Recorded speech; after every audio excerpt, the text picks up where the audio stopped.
Good morning students. आज हम सभी लोग चर्चा कर रहे हैं चंद्रगुप्त विक्रमादित्य के नवरत्नों पर। तो अभी तक हम लोगों ने पढ़ा कि अकबर के नवरत्न। तो अकबर के नवरत्नों के बारे में जब हम लोगों ने पढ़ा तो उसमें नवरत्न थे अब्दुल रहीम खान खाना, अबुल फजल, फैजी, बीरबल। जो सबसे फेमस थे वो बीरबल थे। लेकिन हमको क्यों आवश्यकता पड़ रही है कि हम लोग चंद्रगुप्त विक्रमादित्य के नवरत्नों को पढ़ें? तो यहां पर मैं केवल एक लाइन में यही कहना चाहूंगा कि अकबर से पहले चंद्रगुप्त विक्रमादित्य के नवरत्नों का उल्लेख मिलता है, पहली बात। दूसरी बात यह है कि जो चंद्रगुप्त विक्रमादित्य के नवरत्न हैं, ये नवरत्न भारत ही नहीं विश्व स्तर पर फेमस थे, जबकि अकबर के नवरत्नों में ऐसा दिखाई नहीं देता है, क्योंकि ये वे नवरत्न थे जिनके अंदर रियलिटी में क्वालिटी थी और अपनी क्वालिटी के दम पर इन्होंने भारत का जो नाम विश्व स्तर पर ऊंचा किया। तो इन नवरत्नों को हमारे हिसाब से जानना बहुत आवश्यक है। तो आइए आज हम सभी लोग एक छोटी चर्चा 2-3-4 मिनट में इसको खत्म करेंगे कि चंद्रगुप्त विक्रमादित्य के नवरत्न कौन कौन थे और इनके क्या क्या काम थे, ये लोग क्या थे, किस क्षेत्र में ये लोग विशेषतया जो थे प्रसिद्ध थे। तो सबसे पहले हम लोग बात करेंगे धन्वंतरी की। धन्वंतरी, अगर धन्वंतरी की बात करें तो 3 प्रकार के धन्वंतरियों का वर्णन मिलता है, जहां जैसा कि मैंने पढ़ा है। एक है दैविक, दूसरे हैं वैदिक और तीसरे हैं ऐतिहासिक। 3 प्रकार के धन्वंतरियों का वर्णन मिलता है। लेकिन ये जो तीनों धन्वंतरी हैं, जो 3 प्रकार के धन्वंतरियों का वर्णन मिलता है, ये तीनों धन्वंतरी शल्य चिकित्सा से ही संबंधित थे। यानी इनकी जो चिकित्सा पद्धति थी उसी से संबंधित थे। कुल मिलाकर वो चाहे दैविक वाले धन्वंतरी हो, चाहे वैदिक वाले धन्वंतरी हो, चाहे ऐतिहासिक धन्वंतरी हो, इसके अलावा भी और वही कई सारे धन्वंतरियों का उल्लेख मिलता है। लेकिन ये सभी लोग जो है चिकित्सा से संबंधित थे। तो इन धन्वंतरी के बारे में मैं बात कर रहा हूं। ये चंद्रगुप्त विक्रमादित्य के नवरत्न थे। और जब शकों ने चंद्रगुप्त विक्रमादित्य पर आक्रमण किया था और चंद्रगुप्त विक्रमादित्य ने शकों को हराया था, तो उस युद्ध में बहुत सारे सैनिक जो थे वो चंद्रगुप्त विक्रमादित्य के घायल हो गए थे और उन सैनिकों को शल्य चिकित्सा के द्वारा धन्वंतरी ने उन्हें ठीक किया, जिसकी वजह से इनकी जो सेना थी चंद्रगुप्त विक्रमादित्य की वो लगातार मेंटेन बनी रही। इसकी वजह से ही इन्होंने शकों को हराया था। तभी शक संवत, इनको हराने के बाद विक्रम संवत शुरू हुआ। तो इनका विशेष रोल है धन्वंतरी का, इसीलिए नवरत्न कहे जाते हैं। तो इनका संबंध जो है वो शल्य चिकित्सा से। दूसरे नवरत्न कौन से हैं आइए देखिए। दूसरे नवरत्न है छपड़ाक। छपड़ाक ये कौन थे? तो ये जो थे जैन साधु थे, जैन धर्म से रिलेटेड थे, जैन साधु थे। इनके बारे में जहां तक मैंने पढ़ा है, एक्चुअली जो जैन साधुओं में जो साधु नग्न अवस्था में रहते थे, क्योंकि ये आगे चल करके तो 2 संप्रदायों में बट गया, दिगंबर और श्वेतांबर। तो जो दिगंबर संत होते थे, दिगंबर जो नग्न रहते थे, श्वेतांबर जो श्वेत वस्त्र पहनते थे। तो जो दिगंबर थे ये दक्षिण की तरफ चले गए थे, जो श्वेतांबर थे ये इधर उत्तर की तरफ थे। तो जो दिगंबर थे उन्हीं में जो उनके जो नग्न रहते थे ये लोग साधु, इन्हीं को छपड़ा कहा जाता था। और उसमें जो सबसे मेन गुरु होते थे, जो मुख्य हेड होते थे, उनको कहीं ना कहीं हमको एक शब्द मिला है महाछपड़क। तो वो महाछपड़क भी कहलाते थे। तो कुल मिलाकर छपड़क जो थे वो जैन साधु थे और वो इनकी दरबार में रहते थे। अगले की बात करेंगे। अगले नवरत्न है शंकु। ये कौन है? तो ये ज्योतिष थे। इनको ज्योतिष का बहुत बड़ा ज्ञान था, ठीक है, ज्योतिषाचार्य थे। ज्योतिष का इनको बहुत अच्छा ज्ञान था। और इन्होंने जो ये शंकु की जो अवधारणा है ये यहीं से ली गई। इन्होंने गणित के क्षेत्र में भी कुछ अपने योगदान को दिया हुआ है, लेकिन बहुत ज्यादा नहीं, सर्वाधिक योगदान इन्होंने ज्योतिष के क्षेत्र में दिया। अगले बात करेंगे हम लोग बड़ा ही फेमस नाम है बेताल भट्ट। बेताल भट्ट। तो बेताल भट्ट की बात करें, सबसे पहले तो मैं आपको बता दूं कि इनके साथ में एक शब्द जुड़ा हुआ है भट्ट। तो क्या है कि जो उस समय के जो ब्राह्मण होते थे उनको भट्ट कहा जाता था। तो हमारे हिसाब से एक तो ये हो गए जो है ब्राह्मण है, तो ये ब्राह्मण है क्योंकि भट्ट शब्द जुड़ा हुआ है।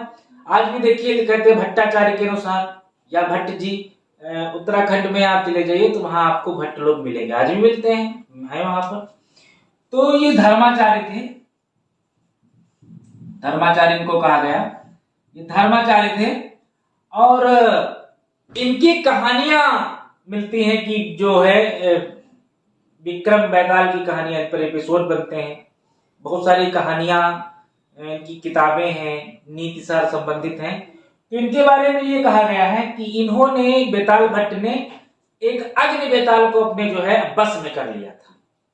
और अग्नि बेताल को बस में करने के बाद चूंकि ये इनके दरबार में रहते थे और इनको बस में कर लिया था विक्रमादित्य ने।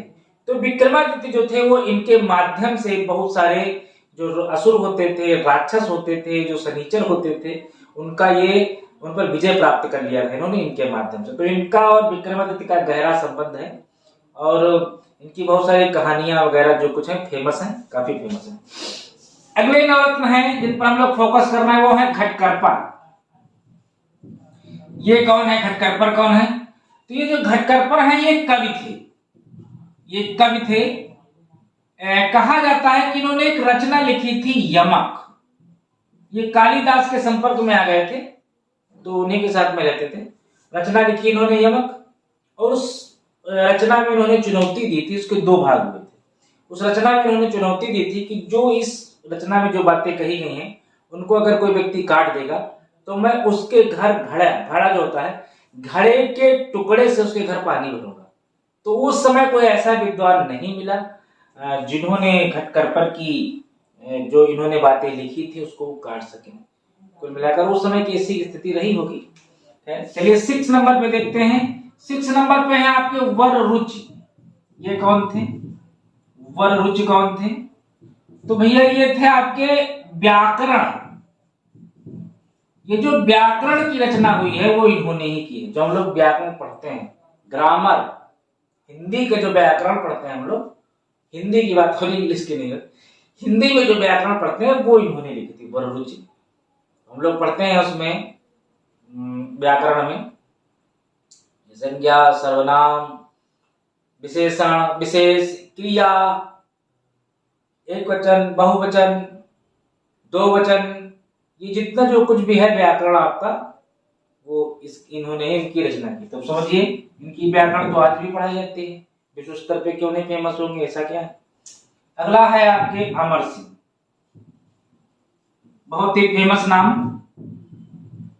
इन्होंने क्या किया था? शब्दकोश की रचना की थी, डिक्शनरी। शब्दकोश मतलब डिक्शनरी, जो आजकल हिंदी में जो डिक्शनरी आती है उसकी इन्होंने रचना की थी। आप देखिए एक एक शब्द के बहुत सारे पर्यायवाची होते हैं। जैसे अगर हम कमल की बात करें तो पंकज, जलज, नीरज, रात की बात करें तो निशा, रात्रि, रजनी। तो पूरा शब्दकोश इन्होंने लिखा था। हिंदी का जो शब्दकोश है पूरा वो अमर सिंह के द्वारा लिखा गया है। ये कोई छोटी मोटी उपलब्धि नहीं है। ये शब्दकोश तो आज भी चलता है। हम लोग डिक्शनरी, हिंदी की डिक्शनरी आती है, हालांकि अब इंग्लिश की ज्यादा मारामारी है तो इंग्लिश की डिक्शनरी लोग ज्यादा खरीदते हैं, हिंदी की नहीं खरीदते हैं। लेकिन जो लोग हिंदी से एमए करते हैं, हिंदी से पीएचडी करते हैं, आप देखिए निश्चित उनके पास आपको हिंदी की डिक्शनरी मिलेगी, इसमें कोई दो राय नहीं। फिर आते हैं आपके 8 नंबर पे बारहमिहिर। बारहमिहिर ये कौन है? ये एक जो है गणितज्ञ है, गणितज्ञ हैं और ये खगोल शास्त्री भी हैं। गणितज्ञ हैं, खगोल शास्त्री भी हैं और ये ज्योतिष का भी इनको ज्ञान है। जिसको खगोल का ज्ञान होता है उसको ज्योतिष का भी ज्ञान होता है। ज्योतिषी भी हैं, ज्योतिषी। इन्होंने उस समय जो चंद्रगुप्त विक्रमादित्य थे उनके पुत्र के बारे में इन्होंने घोषणा कर दी थी कि इनकी मृत्यु हो जाएगी और बाद में उसकी मृत्यु हुई भी थी। तो ये बहुत बड़े ज्योतिषी थे। गणित के क्षेत्र में भी इनका बहुत बड़ा योगदान है। खगोल के क्षेत्र में भी इनका बहुत बड़ा योगदान है।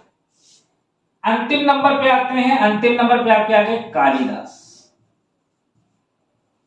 कालिदास कालिदास ये संस्कृत के राज कवि थे। संस्कृत में अपनी कविताएं लिखते थे। संस्कृत के राज कवि, बहुत सारे नाटक इन्होंने लिखे, काव्य लिखे। इनकी जो सबसे बहुत फेमस पुस्तक थी अभिज्ञान शाकुंतलम, जिसमें इन्होंने उस समय का वर्णन किया था कि जो राजा दुष्यंत थे वो शकुंतला से प्रेम करते थे, जंगल में मिले थे तो उन्होंने उनको वहां पर अंगूठी दे दी थी। उसके बाद दुष्यंत का जन्म होता है। वहीं पर आप देखेंगे जो भरत है, भरत का जन्म होता है। ये सब पूरी कहानी आपको मिलेगी अभिज्ञान शाकुंतलम में। ये वही कहानी है और उसी भरत के नाम पर हमारे देश का नाम भारत पड़ा। इसके अलावा इन्होंने मालविकाग्निमित्रम, अभिज्ञान शाकुंतलम, बहुत सारी किताबें इन्होंने लिखी। इनकी ऋतु सिंहार, बहुत सारी किताबें थी। तो इनके बारे में भी एक छोटी सी वो फेमस है। ये जो थे वो थी जो है शुरुआत, ये बोल नहीं पाते थे, इनकी जबान थोड़ा सा मूर्ख टाइप के थे, मतलब जो थे। तो उस समय वहां की जो महारानी थी जिनका नाम था विद्योत्तमा, उन्होंने चैलेंज किया था राज्य के पंडितों को कि अगर कोई मुझे हराएगा तो मैं उससे शादी कर लूंगी। तो कुछ पंडित जो थे वो नाराज थे विद्योत्तमा से। तो एक जंगल से जा रहे थे तो उन्होंने क्या देखा कि जो कालिदास हैं जिस डाली पर बैठे हैं उसी डाली को काट रहे हैं। तो उन पंडितों ने इनको उतारा, इनसे कहा कि मैं तुमसे शास्त्रार्थ करवाऊंगा। बोले इनसे बड़ा मूर्ख कौन है। इनको ले गए, लेकिन इनको कहा कि आप चुप रहेंगे। वहीं पर शास्त्रार्थ हुआ और शास्त्रार्थ में विद्युत्मा पराजित हुई। उसके बाद इनकी विद्युत्मा से शादी हुई। शादी होने के बाद विद्युत्मा को लगा कि यार ये तो बहुत ही मूर्ख है, तो उन्होंने इनको घर से भगा दिया था। इसके बाद में धक्का दे दिया था काली माता के मंदिर पे। वहीं पर इनकी जबान कट के जो चढ़ गई थी काली माता के ऊपर, तो काली माता खुश हो गई थी। फिर उन्होंने इनको विद्वता का वरदान दिया था। और फिर उसके बाद ये बहुत बड़े विद्वान हुए और चंद्रगुप्त विक्रमादित्य के नवरत्नों में शामिल हुए। इनकी लिखी हुई कविताएं आज भी हैं। अभिज्ञान शाकुंतलम आप पढ़िए, इनकी अभिज्ञान शाकुंतलम में इन्होंने लोकतंत्र पे बहुत बड़ा प्रहार किया कि लोकतंत्र क्या होता है। रियलिटी उन्होंने ये बताया कि सुबह 4 बजे का पहर है, गौतमी प्रजापति माता जो है शकुंतला की माता मिलने जाती हैं और घंटा बजाते ही राजा 4 बजे मिलने आता है। तो वहां पर उन्होंने बताया कि बताइए राजतंत्र था या लोकतंत्र था। आज आप देखें कि किसी मंत्री या किसी सांसद या विधायक के बारे में आप देखें कि अगर उनके किसी परिचित से जो है आपका परिचय नहीं है तो आप इतनी जल्दी उनसे नहीं मिल पाएंगे। तो लोकतंत्र आज है या उस समय है, इसका बहुत बड़ा उदाहरण अभिज्ञान शाकुंतलम में मिलता है। तो कुल मिलाकर एक बार फिर से इसका हम रिविजन करेंगे। चंद्रगुप्त विक्रमादित्य के नवरत्न, पहला धन्वंतरी जो शल्य चिकित्सा से संबंधित थे, छपड़ा जैन साधु थे, शंकु ये ज्योतिष से संबंधित थे, बेताल भट्ट ये धर्माचार्य थे, घटकरपर ये कवि थे, वररुचि इन्होंने व्याकरण की रचना की, अमर सिंह शब्दकोश की रचना की, बारामीर गणितज्ञ खगोलशास्त्री और ज्योतिषी भी थे, कालिदास ये संस्कृत के राजकवि थे। तो इस प्रकार हम लोगों ने आज जो है चंद्रगुप्त विक्रमादित्य के नवरत्नों के बारे में चर्चा की। अब हम लोग आगे चलकर अष्टदिग्गज और अष्टमंत्री परिषद के बारे में भी एक वीडियो बनाकर आप लोगों के लिए डालेंगे। तब तक के लिए धन्यवाद।